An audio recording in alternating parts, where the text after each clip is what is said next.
Good morning, everybody. Good morning to you. Hopefully, everybody's enjoying their Wednesday, August 13th, 8 a.m. A little bit of Sliwa show here on Hoops Talk. Thank you for being a part of the show. Thank you. Thank you very much. Thank you. All right, we got a lot going on today. I got a lot of, believe it or not, we're still kind of cranking out some of these topics. I still find a lot of interesting topics in the summer. Thank you for being here. Appreciate you guys being a part of the show. We'll go about 1 hour today. Obviously, right now, I mentioned in the month of August, going Monday, Wednesdays, and Fridays. So doing 3 shows a week right now. Don't want to kind of try to force content if it's not there. So we'll go 3 days a week. Plus, it's kind of nice to get a little time off during the slower part of the season. So Monday, Wednesday, Friday. We'll continue to do the show through the month of August. So thank you for being here. Appreciate you guys hanging out. Please do me a favor. Subscribe to the channel if you guys don't mind. I think yesterday we just got to maybe 33 and change. I think 33,100 subscribers that are a part of this channel. So I really appreciate that. Thank you for being here. Thank you for hanging out. I know a lot of people watch it live, and then there's also a ton of people that don't watch it until later in the day or whatever the case is. So those views just keep going up. So I appreciate everybody's support to the channel. I'm going to get through all the topics here in just a second. I do think there was one that's kind of funny here. Watching Luka play. I'll catch your recap. Have a good show. And then a couple minutes later, scratch that, Slee. I don't think he's playing today, but still watching. No problem. Hey, listen. Here's kind of the beauty in today's world. You could watch me live, or you could watch me whenever the hell it's convenient for you. So you could do that based on your schedule, not my schedule, your schedule. This is your show. All right, let me get a quick little breakdown of what we got going on today. I'll read a couple of the comments and we'll get the show started. So a lot of articles right now that are kind of geared towards Luka. And I saw something this morning in the Ringer. Good, obviously a great established site. I think that's the one ran by Bill Simmons. How much pressure, all this pressure on Luka. They kind of had all the different levels of the NBA where there's pressure. And Luka, they put Luka and I think Rob Pelinka on there as one of the most pressure on their backs. They had the Cleveland Cavaliers on there. They had, obviously you're thinking of teams right now. You're thinking of players who's got the most pressure. I think the general manager of the Milwaukee Bucks was on there because of Giannis. So there's, obviously there's angles to all this. But they put a lot of pressure on Luka. I kind of sat with that for a second. I'm like, Luka's got pressure. What kind of pressure does Luka have? And then it kind of got me thinking of, all right, well, what are the expectations for Luka this year? I mean, how much is he going to have control of how far the Lakers go? And if they didn't get to the NBA Finals or they were eliminated in the second round, is it Luka's fault? So we'll spend a little bit of time on that. Some expectations for Luka. There was also a scout out there that basically this year was going to be a revenge season for Luka Doncic. Hates how the Dallas Mavericks kind of did him dirty when he got traded. So we'll kind of put all that into perspective and get your guys' thoughts and opinion on it as well. There was also an article out there about making a trade or waiting, and specifically that the Lakers have had some opportunities to trade Gabe Vincent and have also had some opportunities to trade Jared Vanderbilt in trade packages, but have declined to do so. So what does that exactly mean? I mean, for me, to be honest with you, I think I could simplify it. I think they just didn't get a good trade package, and that's why they didn't trade him. Because is there any – well, there could be a couple of angles on this, and we'll wait until I actually get into the topic. But one of the angles could be they just want to start the season and see how it goes. The other angle could be they didn't like what was coming in return. So we'll get into that, but I don't think there's a player, especially a player not named Luka, that would not be a part of a trade conversation if the Lakers felt like they could improve their team. So I got a difficult time thinking anything other than that, but we'll spend some time on that as well. When will ownership change? Yesterday, there was some news out from the Boston Celtics, and I saw a lot of articles kind of referencing this, that the sell of the Celtics and their governor, who this is part of a tweet from Shams Charania, Wick Grusbeck, will no longer stay as the governor of part of the Boston Celtics. And then people instantly started kind of referencing to the Lakers and the governor of the Los Angeles Lakers, Jeanie Buss, and we know the new ownership sale. And I think there's a little bit of, there's a feeling that I have from most fans that they want to see this, sale completely go through and then have new ownership take complete control and go from there. Is that something that's realistic? Is it not? Or how long will the Buss family be around, including the governor of the Lakers, Jeanie Buss? So we'll spend a little bit of time on that. But definitely that's the vibe that I'm getting from, most Laker fans that are out there. Value of Rui Hachimura. Of all the players that we talk about, to be honest with you, I think he's probably the player that we talk about the least in regards to, is Rui a player that you want to see with the Lakers long-term, or is Rui just an expiring contract and he's gone, or is Rui a trade piece? I think you can make an argument for all that stuff. So Rui will work his way into the chat today. Other things that I have here is some NBA topics as well. So I think this time of the year as well, I'll try to find and be as creative as I can to try and find some Laker angles, but I'm also going to look for NBA angles. Michael Porter Jr. on betting and sports, Inside the NBA on ESPN, how there's already some concerns there in regards to how often they use them, how long the show will be. We're still waiting for the rest of the NBA schedule, but we do have an idea of what's available. And then the concern-o-meter on The Athletic, which we talked a little bit about on Monday, but I didn't get into. Today I'll get into it because it's got some angles there around the Lakers and some angles around some other teams as well. That's going to be our show for today. That gives you guys a quick little rundown of what we got going on, and we'll get ready to get the show started. Let me just read a couple of comments here as we get the show going, and we can go from there. Let's see. Fourth cup of coffee at 8 a.m. Should I go for fifth? You know what? You might stop at 4. You might have to stop at 4. Let's see what we got here.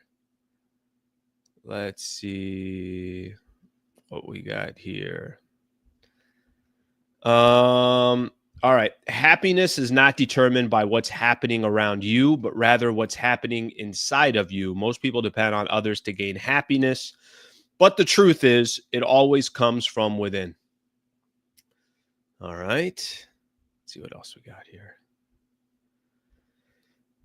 Read a couple of these here as we go. All right. Okay. A couple interesting ones there. Okay, let's get the show started. Okay, let's start off with this. Expectations for Luka. Expectations for Luka Doncic. Try to figure out this piece of the pie. So I mentioned there was an article in The Ringer. The 6 NBA figures under the most pressure this season. Let's take a look at that. Let's take a quick look at that. The first one on here is Luka and Rob. And I guess, how I'll start the show and what I'll ask people out there is you walking into this season, when I say there's a lot of pressure, let's say hypothetically on the Lakers, or there's pressure on certain individuals that are out there, is Luka a name that instantly comes to mind? Like, is Luka Doncic, is he the person that when you look at pressure this upcoming season, does it feel like there's a lot of pressure on Luka? Because for me, I got to be honest with you, I don't think I really feel that. I don't feel like there's a ton of pressure on Luka. I mean, listen, there's expectations on Luka, but I don't know if it's pressure. And when I read this article and I see kind of the angles that they're trying to make here, for me, I look at Luka and this is just my own personal opinion. I see a unbelievable opportunity for Luka. I see Luka in a position, in a situation where you could tell, obviously, he's taking his offseason seriously. You could tell he's got a chip on his shoulder. You could tell that he's now with a franchise where, the expectations are, did you make a run at an NBA championship or did you not? Where I think in Dallas, listen, Dallas had expectations too, but Luka created those expectations. So the better Luka played, the more those expectations were created for Luka.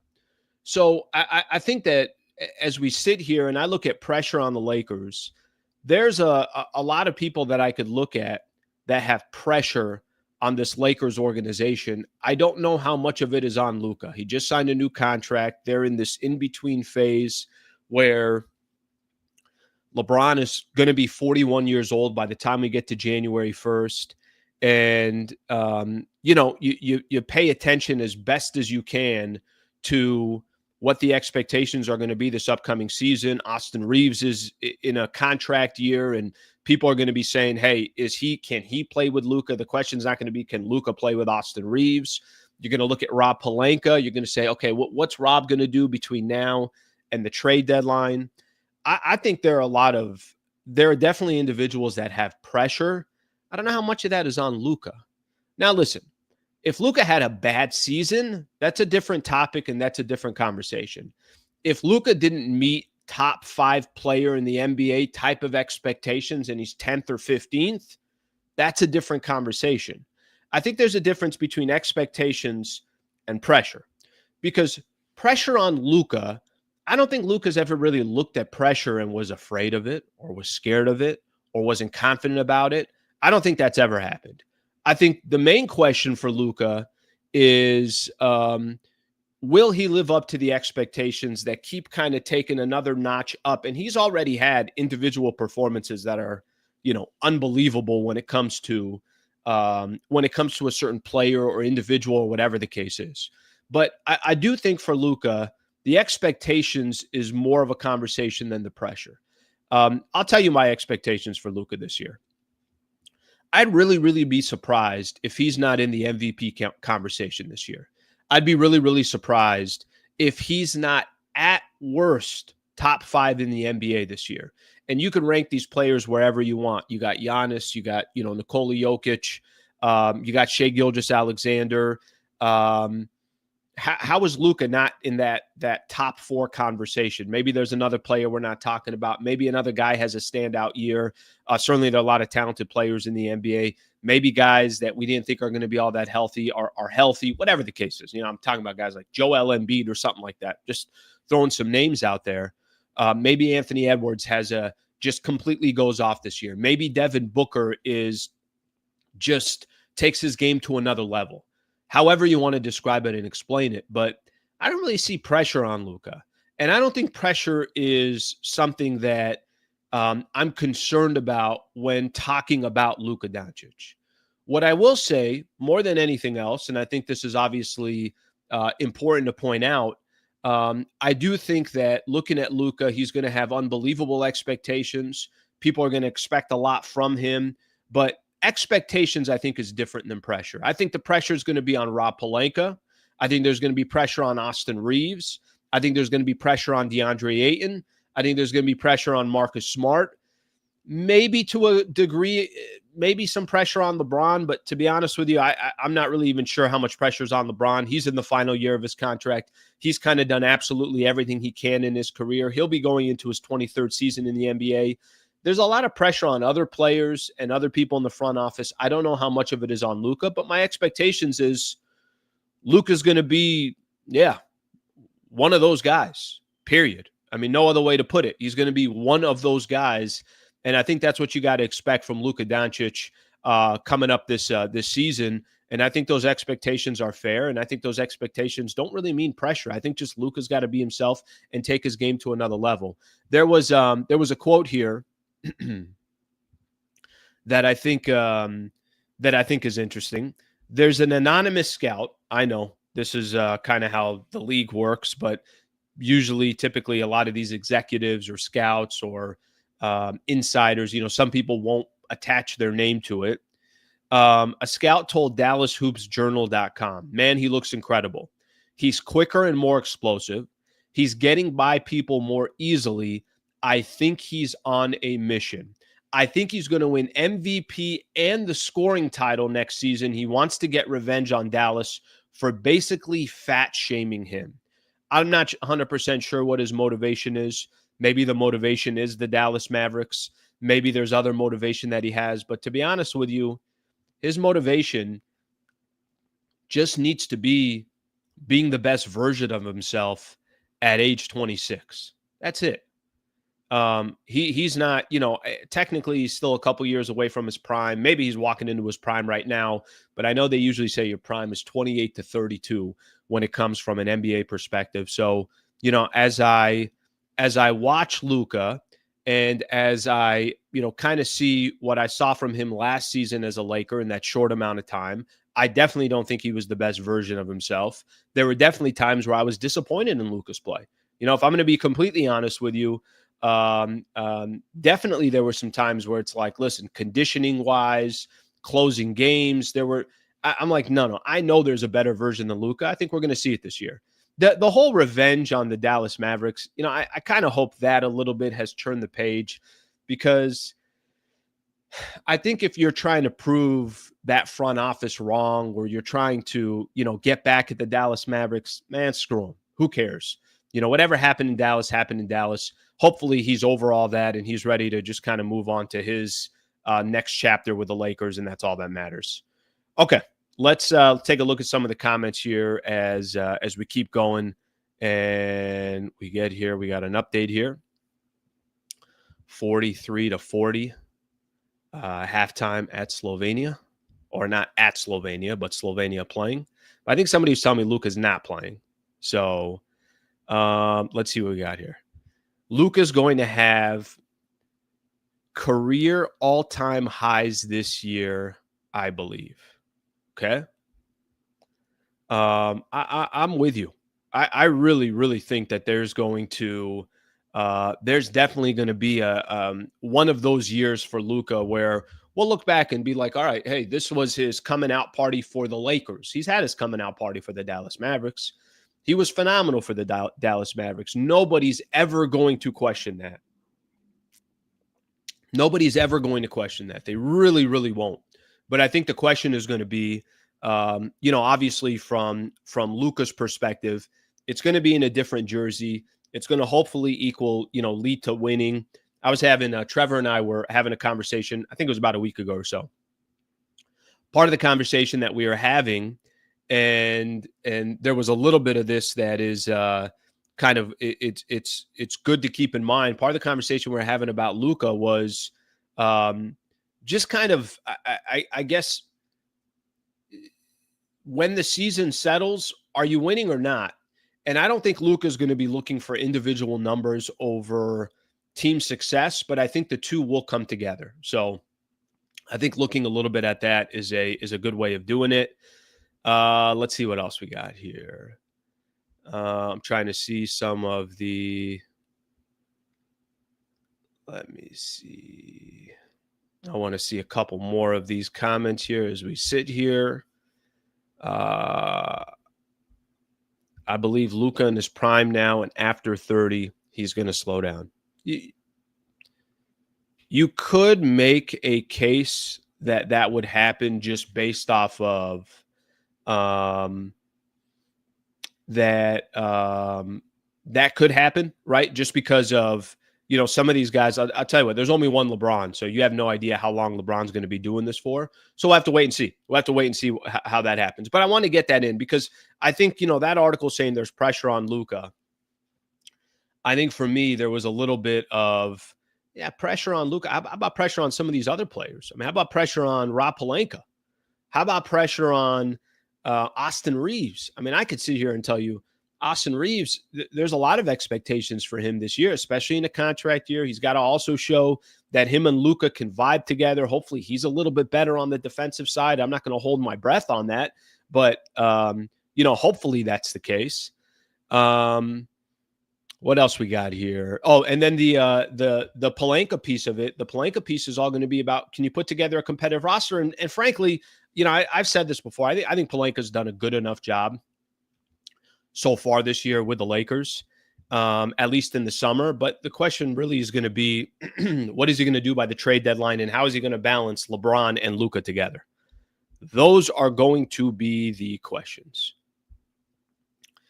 All right, let's take a look at a couple more comments here. Good morning, Slee, Lakers Nation. Lots of Slee slander lately on 710. Okay, all right. All right. Hope you guys are doing well as well. It's great. Thanks, guys. All love from this end. All love from this end. All right, let's keep it moving. Let's keep it moving here. Proper expectations. We did that. Making a trade or waiting. Making a trade or waiting. Thanks, guys. Love you too. Love you too. All right, the Lakers have had opportunities to include the likes. I'm going to read this. This was from NBA Central. NBA Central had this out.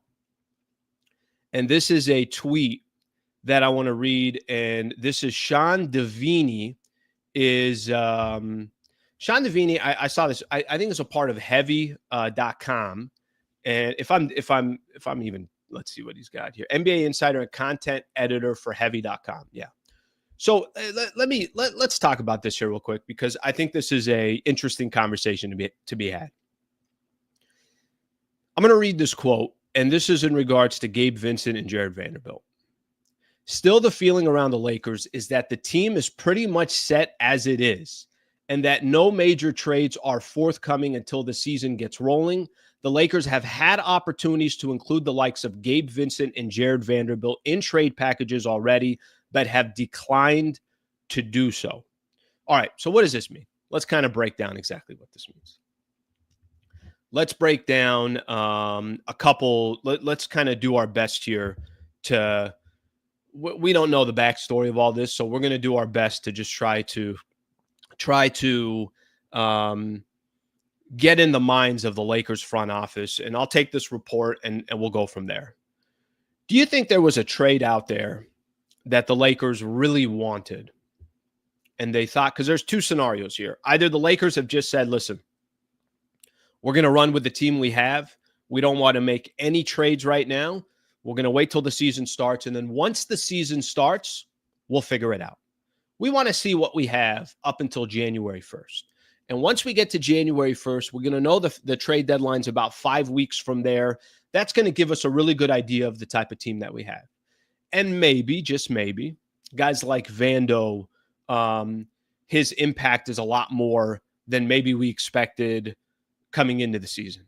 Maybe Gabe Vincent, finally in his third year with the Lakers, the final year of his contract, maybe, just maybe, he has he's starting to play up to his contract and what Lakers were hoping for when they signed him as a free agent when he left Miami and got to the NBA Finals. Again, these are just maybes, but this is kind of the concept and the idea. That's one scenario out there. The other scenario is the Lakers just didn't get a trade package that they were interested in. So one of these two scenarios can play out. Let me first do the trade package Lakers didn't get that they wanted for a guy like Vando or a guy like Gabe Vincent. And I'm not telling you there's a crazy amount of value in these two players. But if the report is correct that Gabe Vincent and Jared Vanderbilt in trade packages already, that Lakers had opportunities to trade them but have declined to do so, I would just imagine that Rob Pelinka didn't see something that he felt like made sense. Or the trade was just going to have a very small impact that he didn't feel like it's worth the risk of taking. Or he wants the expiring contract of Gabe Vincent to maybe make a bigger trade or to apply some other assets to it in order to get the type of player that he needs. Or he wants Jared Vanderbilt's stock to go back up, because I don't think Jared Vanderbilt's stock is all that high right now. He wants that stock to kind of slowly but surely go up. And once it does go up again, then maybe that's a different conversation about making a trade. I don't think there was we don't want to trade Gabe Vincent. I don't think there was hey, Jared Vanderbilt, that's untouchable. Like, I think we all understand that a lot of the players that the Lakers have, many of them, if the right opportunity existed, I think the Lakers would make a move. I think we could all agree on that.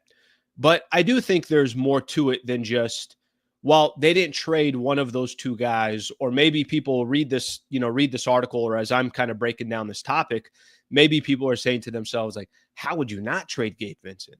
What has he done for you the last couple of years? How would you not trade Jared Vanderbilt? Get rid of that guy. He can't play any offense, whatever the case is. I don't think the war room for the Lakers front office is sitting back and they're saying to themselves, oh my gosh, we just can't trade this guy. I don't think that's going on. I really don't think that's going on. But I do think that there's probably a bigger vision for the Lakers, and I do think that there's a little bit of you're if you're trading any of these guys, their value really is the lowest it's probably been. Gabe Vincent really hasn't done much for the Lakers. Maybe have had some moments. Vando really, these last couple of years with his injuries and the amount of contributions he's been able to have with the Lakers, very minimal, nothing crazy. So I don't think I'm too shocked about this. I don't think this news is earth shattering or anything like that. But I think there are reasons to why the Lakers are holding up. And we talked about this a little bit on Monday. I think there's value to the Lakers just waiting to see what the roster looks like. I think there's value to the Lakers of, Rob has made moves, a lot of moves at the trade deadline rather than in the summer. And let's see what that looks like as well. I think that for the first time, I think in a couple of years, the Lakers are going to have a pretty balanced roster. That doesn't mean DeAndre Ayton's going to live up to what Laker fans want him to do. That doesn't mean that Marcus Smart's going to live up to what Laker fans want him to do. It doesn't mean that Jake LaRavia, it doesn't mean that any of these guys are going to pan out. But I think what it means is, do you have a center? Yes, you have a center. Do you have a backup center? Yes, I have a backup center. Are they, light on wings? Yes, they're light on wings. We'll see what happens from there. Do they have offensive punch? Yes, they do. Do they have some other guys that can focus more on the defensive end? Yes, they do. So I think there's a little bit more of a well-balanced roster. And I don't blame the Lakers for pumping the brakes on making any moves right now. I think clearly where they have put their focus and what they're trying to do at the moment more than anything else is just put themselves in a position where they can at least just see what this team looks like by the time a couple of months go into the season before they start making moves. All right, let's take a look at some of the comments here as we go. Let's see what we got here from some of our people. Let's see. Let's see what we got here.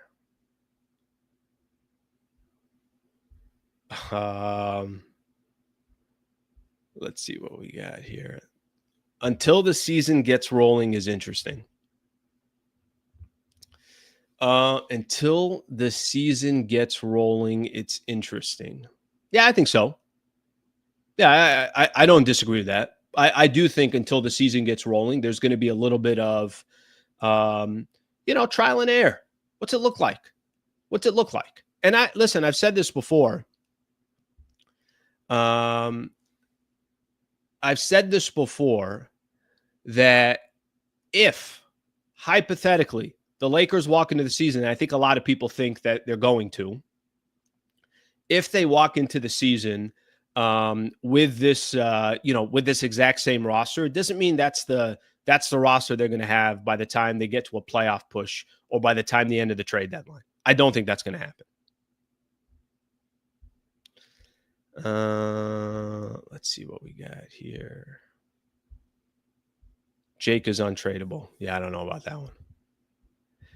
Lakers are making a trade at the trade deadline like previous years. All right. Let's see. The sky isn't falling yet. No, it's definitely not. All right, that gives us a little bit of idea. I will say this, and this is, by the way, a good point. Waiting till the trade deadline is not going to work. It doesn't build chemistry.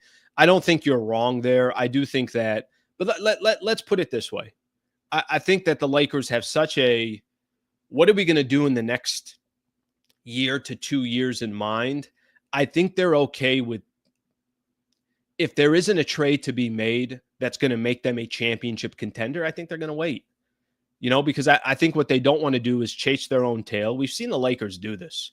We've seen the Lakers kind of a little bit all over the place when it comes to some of this stuff. So I like I said, I don't think that they're going to put themselves in any position where they're mortgaging their future with Luka to accommodate for anybody else. I think they're going to take their time. They're going to do it right. And that's obviously going to probably have a lot to do with being patient. And I don't think they really have all that much of a choice as well. I think they're going to have to be patient.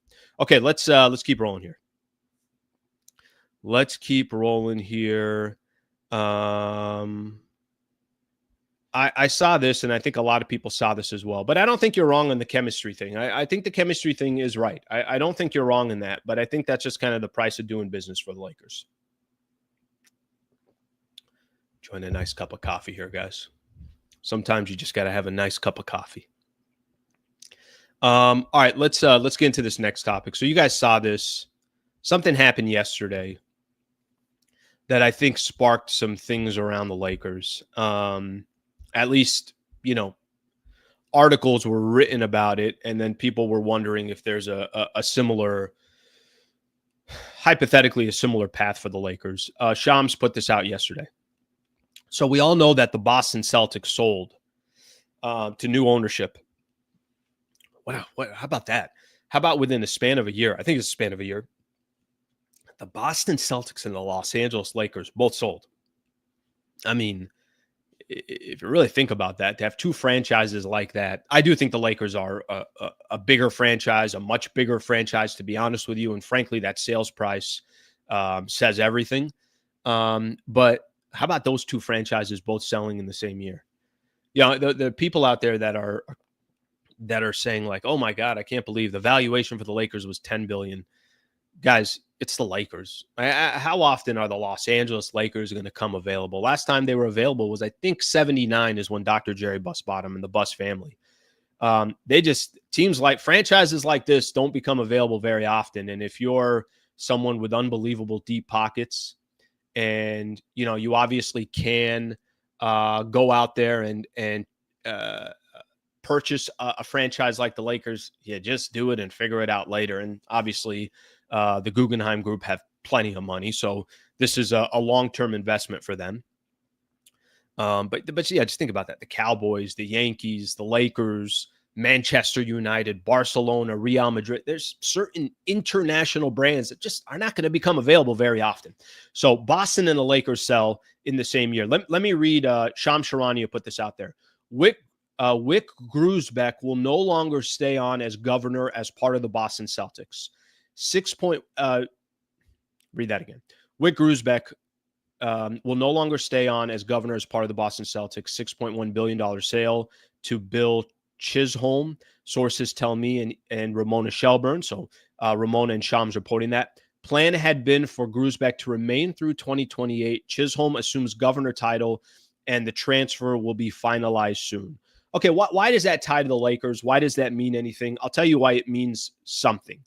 We still haven't got the full details. And Dave McMenamin was on a couple of weeks ago, and I was asking him, I was saying that, hey, do we have anything here, over these last since the ownership change was announced, the sale of the Lakers, do we have anything that kind of says what the structure of today is? How long will new ownership group, old ownership group be there? How long until new ownership completely takes over?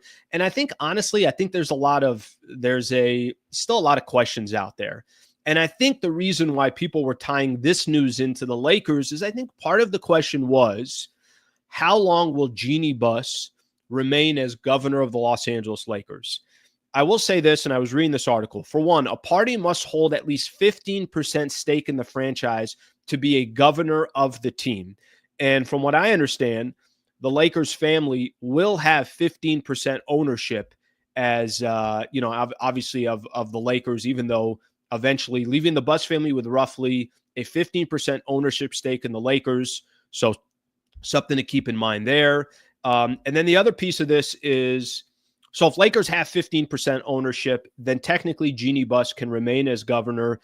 With Buss, however, it appears that the part of the sale agreement included the fact that she would remain the governor for at least 5 years. Having in writing compared to a handshake agreement is a big difference. Something I think Mark Cuban had with his deal was more of a handshake deal. And then, obviously he wasn't a part of the mix anymore. It feels like whatever happened with the Boston Celtics, you can't really apply to the Lakers. And I think a big part of that is it sounds like Jeanie, yes, will be around for the Lakers for probably another 5 years or something like that, 3 to 5 years, whatever the case is, as governor of the Lakers. Now, how much influence does the new ownership group have?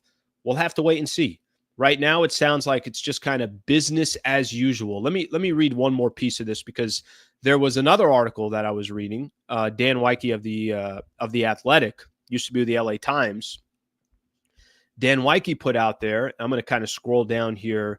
It was a little like Q&A that he was doing. I think it will be helpful, just some more insight into this conversation. Let me see here. Try to find it. Try to find this on the fly here. I'll find it and we'll get into it. Here's what he said. Somebody had asked, what's the main change you believe new majority owner of the Lakers will bring compared to the previous owner? A few have asked questions about something that feels like way too much of an afterthought considering the impact it could eventually have on the organization. He goes on to say, kind of making the comparison of what the Dodgers have now become in Major League Baseball. And it's not apples to apples. And, obviously baseball is structured completely different. But one of the things that I think he mentioned in there that was interesting, he said, let's see what we got here. Oh, this is going to be the main difference for the Lakers. The main difference is just going to be the resources, the analytics, the medical staffing, the scouting, all that other stuff. I don't know when the Mark Walters group will officially take over the Lakers. I don't. But I will say that there's definitely a feeling, I think, amongst Laker fans where people hope it happens kind of sooner than later. And I do think that's because they see the success of what the Dodgers have been. And there's a little bit of, there's definitely a little bit in there that, well, if they've had this much success, then hurry up and change, the ownership for the Lakers so the Lakers can have success like that. I don't think it's going to work that fast, and I don't think it's apples to apples. And I do think that Jeanie Buss will be around for, and the family will be around for X amount of years, however amount of years that is. And I just don't know how much of an impact new ownership will have until she's no longer governor, or how much both sides are going to work together. I have no idea. I really, really don't. But I definitely get a sense from a lot of Laker fans. I think they want to speed up this process. I was looking back. Dr. Jerry Buss passed away in 2013. 2013 is when he passed.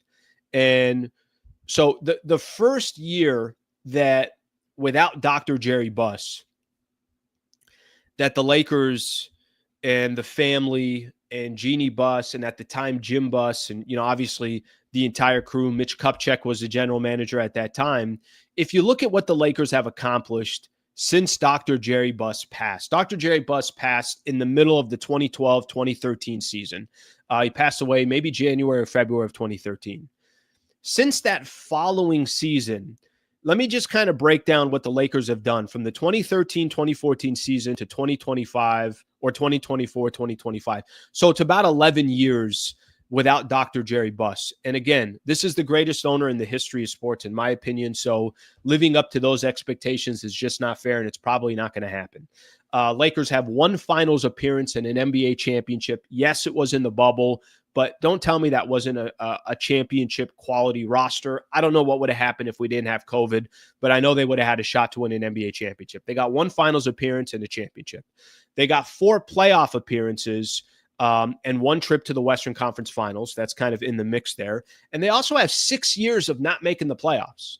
So, if you look at the history of the Lakers, it's not a good stretch compared to the Lakers' history. It's just not.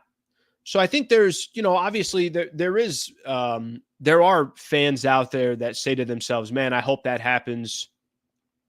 I hope this happens sooner than later.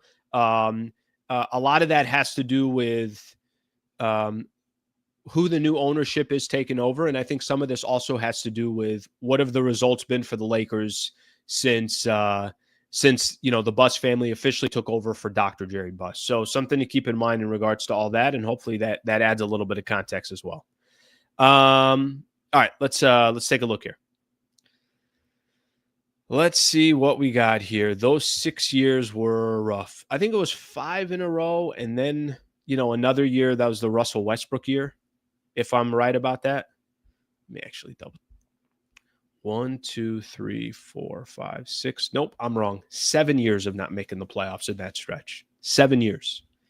That's not common for the Lakers. And in the Western Conference or in the NBA, you got 8 teams from both sides that make the postseason. So it's not like, honestly, it's not really a how do I put this?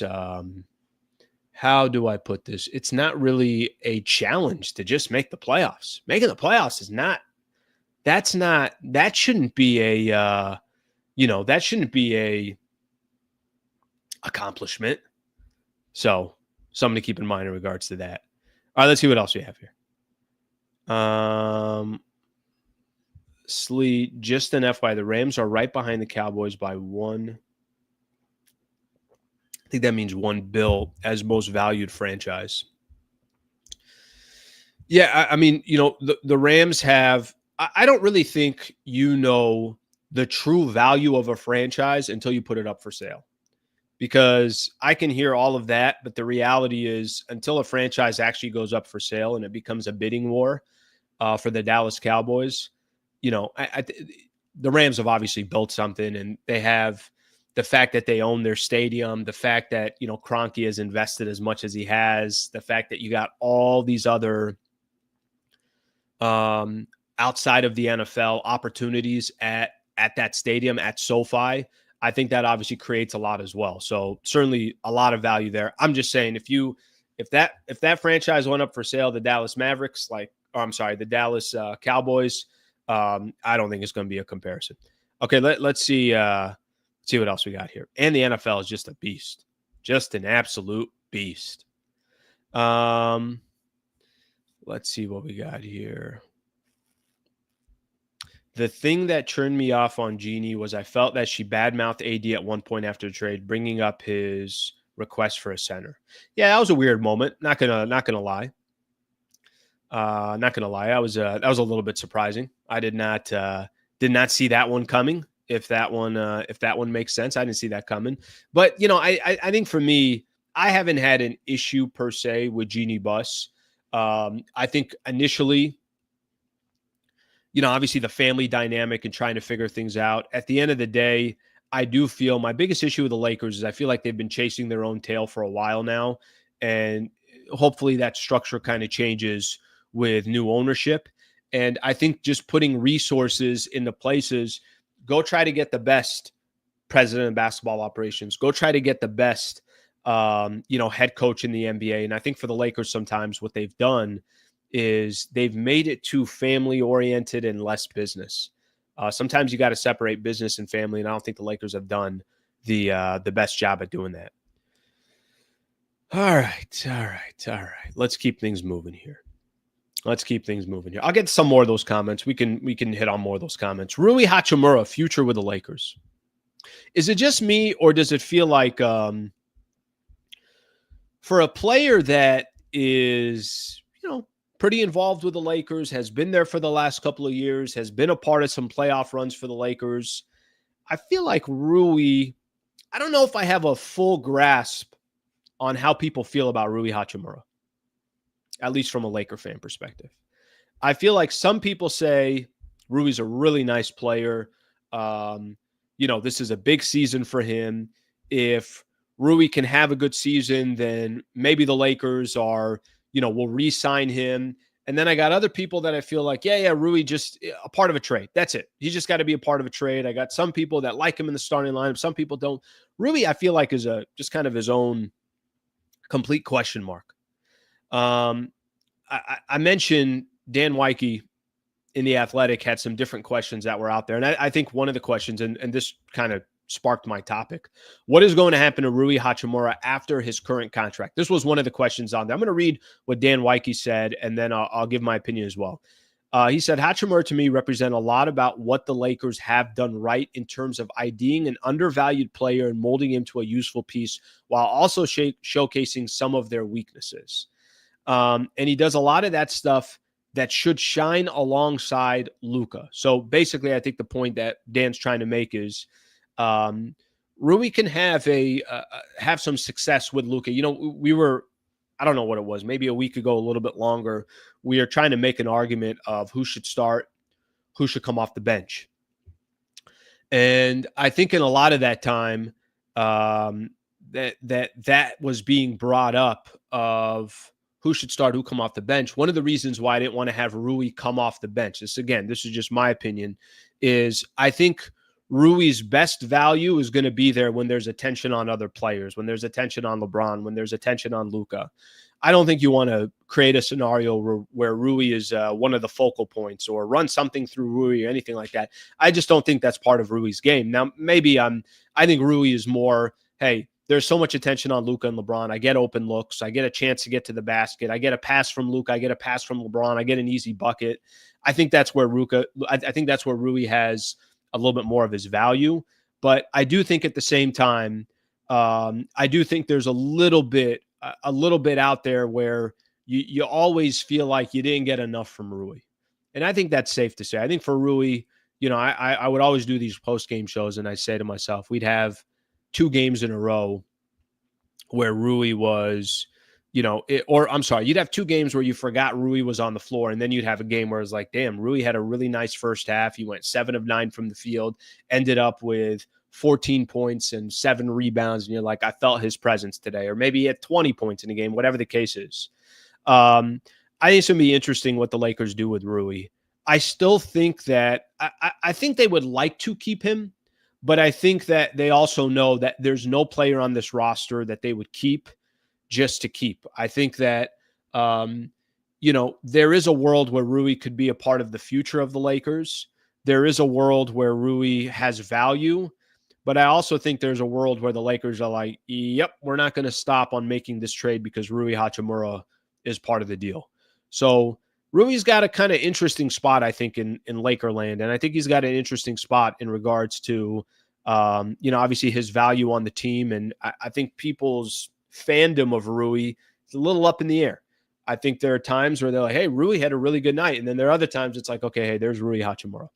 One other thing Dan Weike said about Rui. He said, another good season, you could argue that he should be with the Lakers for another multi-year stint, even if it eats into some of their future flexibility. But if the defensive gains weren't real and the shooting suffers, keeping the books clean becomes the better option. Guys, this is why I think kind of walking into this next season is so important, where you just keep the flexibility there. Because if you don't keep that flexibility, and I think this year will determine the future of Austin Reeves, it will determine the future of Rui Hachimura. I think naturally we're going to wait to see what happens with LeBron. I think that obviously that's going to kind of take care of itself one way or the other. But I think what the Lakers are really, really trying to do,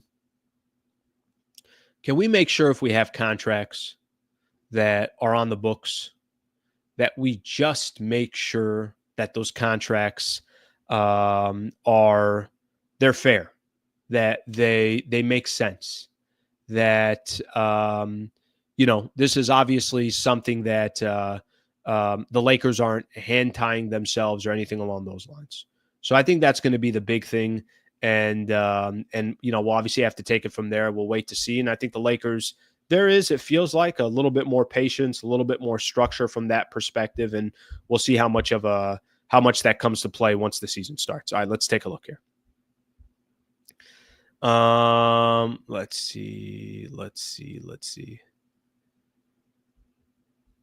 see.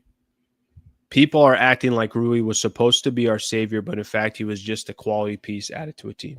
Yeah, I think, actually, I'm going to disagree with that. I'll tell you what I disagree. I don't think anybody thought he was going to be the savior.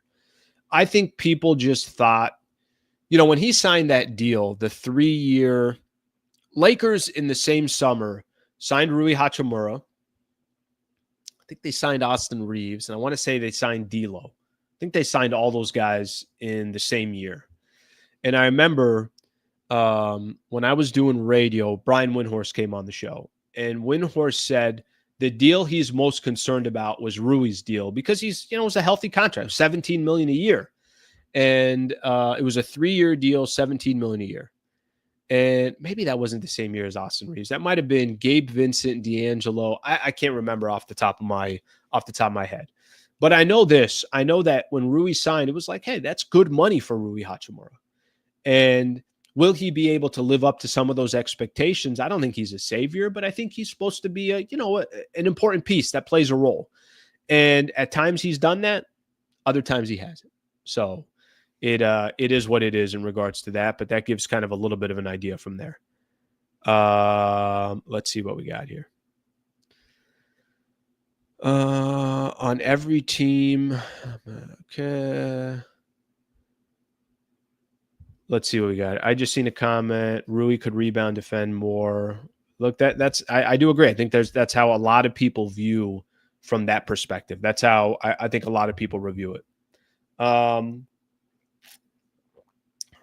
right, let me see. I got some NBA things I want to get into here real quick. Let me read one more comment here.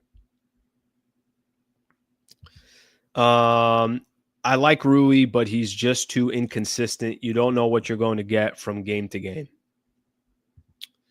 That part, I think, is the biggest frustration from Laker fans. I don't think. I don't think you know exactly what you're going to get in regards to Rui on a night in, night out basis. Okay.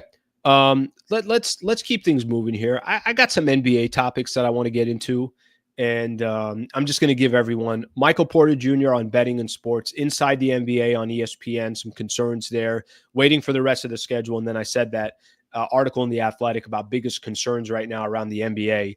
So I'm going to do that real quick. I'm going to spend kind of these final 10 minutes doing a little NBA stuff. If you guys got some more stuff you guys want to hit on or comments you want to put out there, feel free to do so. From a Laker perspective, feel free to do so, and I'll try to get to these comments at some point. All right, let's start off here with Michael Porter Jr. I'm going to read some quotes here from Michael Porter Jr. And I saw a couple things yesterday, and then I saw an article on ESPN a little bit earlier. Michael Porter Jr., this is on the cover of ESPN or on ESPN.com. It's one of the articles, the headliner here. Michael Porter Jr. says, sports betting impact going to get worse. Okay, here's what he said. The enjoyment of the game isn't for the game anymore. He was on a podcast, One Night with Steiny podcast. So he did that podcast this week, and then a lot of those clips started making their rounds around social. He said, it's so that people can make money. In reality, way more people are losing money than making money. So he's obviously talking about sports betting right now around the country, around all the sports. And, obviously now all these sports betting companies have the ability to advertise and to promote and everything else. And listen, I have had sports gambling on YouTube here. I had some when I was on radio. So, clearly it's obviously the sports betting is everywhere in our industry. It's everywhere.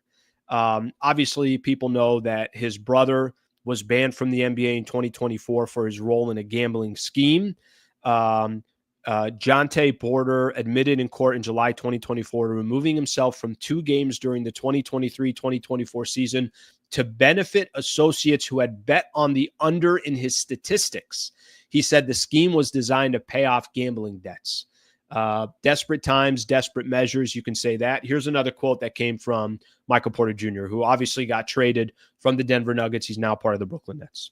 Think about it. If you can get all your homies rich by telling them, yo, bet $10,000 on my under in this one game, I'm going to act like I've got an injury. I'm going to sit out. I'm going to come out after 3 minutes. And they all get a little bag because you did it for one game. That is not okay. But some people probably think like that. They come from nothing. And basically he's trying to get all his friends something is the point that he's trying to make. He also went on to say, we really do get death threats.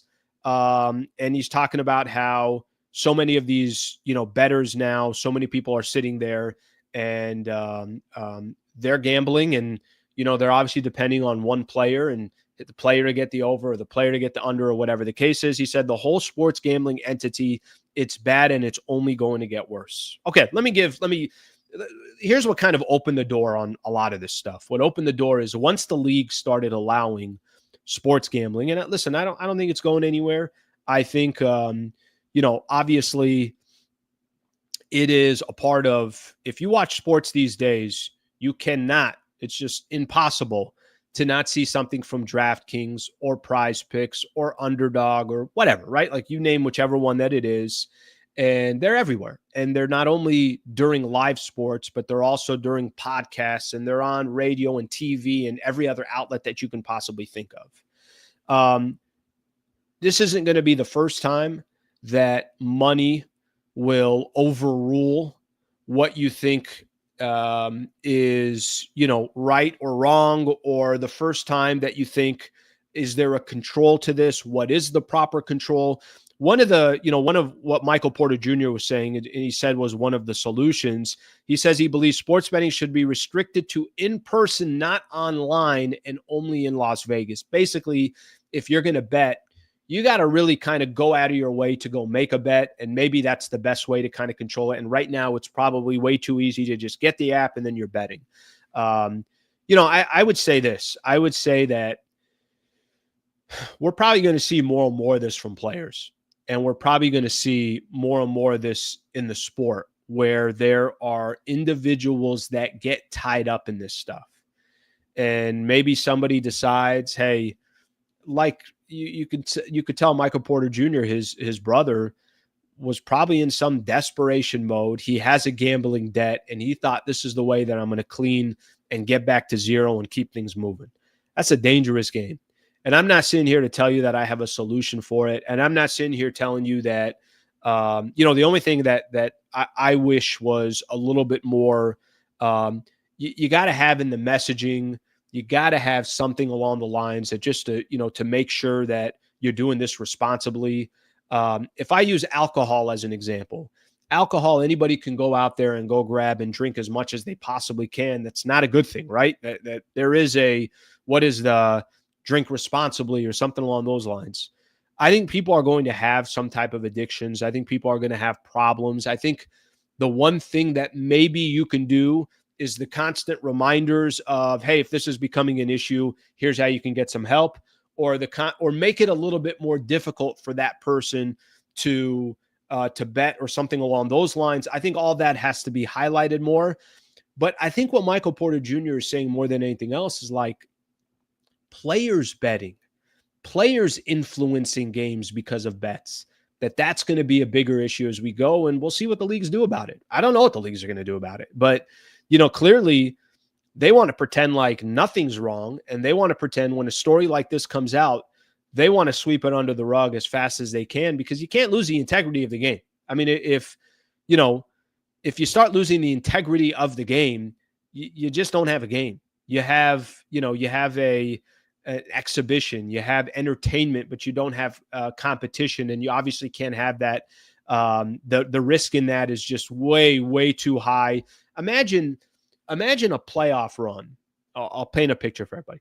Imagine a playoff run. There's a playoff run out there, and you find out after the playoff run that a player influenced a game in the playoffs, and that game also dictated the series.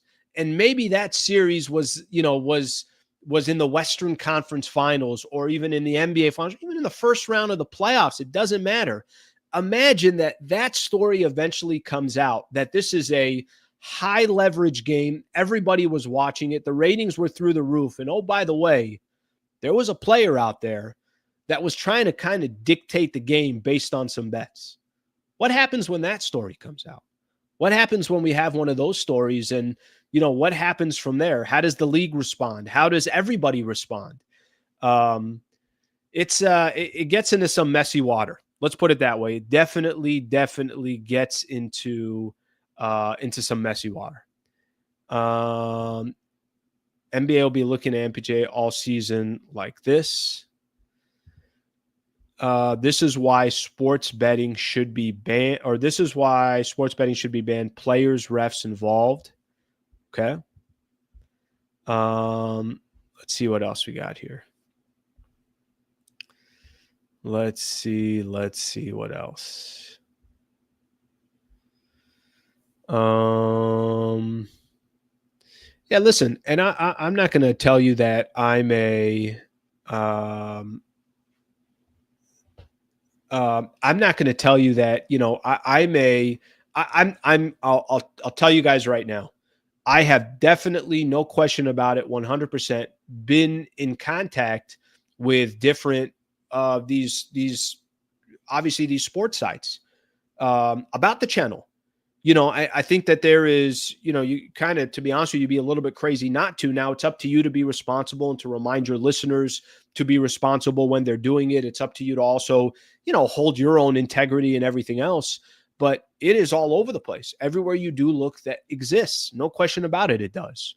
So, obviously something to keep in mind. And if I do end up doing some type of a partnership, and I have done partnerships with them in the past, I always just try to, kind of have the same theme. Problem gambling, please play responsibly, put out that phone number and everything else. But then I think at the end of the day, it's obviously up to individual consumers. But I think what I'm talking more about is the integrity of the actual game. The integrity of the actual game. If there are players out there that are now betting and it's impacting what the actual game looks like. Okay, let me get to a couple other topics here because I know we're already past 9. Inside the NBA on ESPN. Let me read this article real quick because I saw this this morning. It's an interesting one. We know this. I'm just going to read a couple of the reports out there. Obviously, I think it's smart of ESPN to go grab Inside the NBA. I think that is, whether you like Kenny, Chuck, Shaq, if you like the whole crew and Bark or the whole crew there, whether you like them or you don't, Ernie's name I forgot, Ernie. If you like them or not, they're they're for the most part must watch. They're entertaining. They're really good. There are times is Inside the NBA annoying or they're too tough on players. Sure, I would agree with that. But for the most part, that's the NBA show, whether you like it or not. So here's what's coming out. ESPN is planning to air the popular television program Inside the NBA in a half-hour time slot following the network's first doubleheader 2025-2026 NBA season on October 22nd. I think people are concerned because the show typically ran for about 50 minutes, so half hour, I think people are saying, that's not enough of it. The other, I think, concern that people are having is how often the show is going to be on. So I'm not sure how often it's going to be on. I'm not sure what the, obviously what the agreement is with the crew. I don't know if, this is just going to be better for Inside the NBA crew because they'll be more about quality, not quantity maybe. But there's already a little bit of concern is how many shows are they going to have? I think I read one article here that the show is not guaranteed to run again until Christmas Day. I find that difficult to believe that that ESPN would do that, but who knows what they'll do with their programming. Obviously, during that time of the year, between the start of the regular season and Christmas, what do you got going on? You got college football, you got NFL. That's going to dominate the storylines. You got MLB playoffs. By that time, you're getting close to the World Series, so we'll see what happens in regards to that. So I saw that out there. Waiting for the rest of the NBA schedule. The only thing I'll say on the NBA schedule, here's what we know so far. We know opening night. We know opening week, Knicks and the Cavs. Okay, opening night, Thunder at Rockets. No. Rockets at Thunder, Warriors at Lakers opening night. The next day will be Cavs at Knicks, Spurs at Mavs. Awesome matchups there. Those will be fun. The following day, Thunder at Pacers, so NBA Finals rematch. Nuggets at the Warriors. And the other days that we know is Christmas Day. I already kind of went through that. And then Martin Luther King Day, there's a few games that came out. Bucks at Hawks, Thunder at Cavs, Mavs at Knicks, Boston at Detroit. We'll wait for the rest of the schedule, but that's what we have so far. That's basically all of the schedule. And I thought actually we'd get more by now. And that has not been the case. So that is certainly not the case so far. And I'm sure by the end of the week, we'll obviously get it from there. Okay, last thing that I'm going to put on here, and we will go from there. Let's see what we got here. Last thing. So NBA 2025 offseason concerns around the NBA. I just got 2 that I want to read here. The Athletic put out their biggest concerns around the NBA going into the 2025-2026 season. Giannis' future with Milwaukee. Their concern is 7 out of 10. I think I'd have a lot higher of a concern. I don't know what's going to happen in Milwaukee, but it feels like that Giannis probably, every single day is going to be a concern from them. The Philadelphia 76ers, just as a whole, concern 8 out of 10. I agree with that. Joel Embiid's health, Paul George's health. What are they going to do? I mean, you're kind of almost starting to think of the future with just Tyrese Maxey. We'll see what happens. I hope they're healthy. I really don't want to see them injured or anything like that. Some other concerns out there. And I think this is, an interesting one as well. LeBron, concern out of 10, 3. Basically, there isn't any concern, it seems like, from the Athletics perspective. He's going to be there. And I think, I don't think anybody's too shocked about that. Now, if things aren't going the right way, then it kind of is what it is. Okay. So I think that's all I got for today.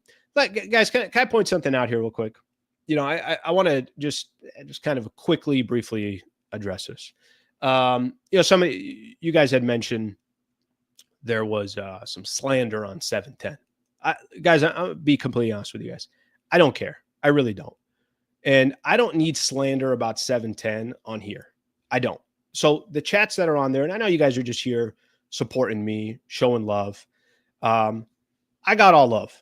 If that's not the case for me, then that's okay. It's all good. But I'm just telling you guys in the chats, and I know you guys are doing it to support me. I don't need it. I'm all good. Nothing that I can control. So I appreciate you guys. I really genuinely do. But I don't see a comment on here. And if somebody's taking a shot at 710, it doesn't do anything for me. It really doesn't. I don't like to see it. I don't care to see it. So I just will just kind of, that's how I kind of look at things. That's how I look at I spent 15 years at that radio station. I was in every department that you could think of. I got pretty good memories from being there and very proud of the time that I spent there. So I'm all good. I appreciate you guys. And it kind of is what it is. So I can't do anything about that. All I can control is me, my show, and this chat. I would appreciate you guys that literally nothing in there, at least in my chat, I'm all good with. If that's different over there, then that's different over there. I can't do anything about it, but I'm all good. So thank you. I appreciate that. I appreciate the love. And this is what I do. I got to roll up my sleeves and come to work every single day, control what I can control. And that's what I'm going to do. So thank you. I appreciate you guys, and we'll keep it moving. So thank you, everybody. I appreciate it. I'll see you guys on Friday. So I'll be back on Friday, and we'll go from there. So love. We'll see you guys on Friday, and please subscribe to the channel. Thank you, everybody.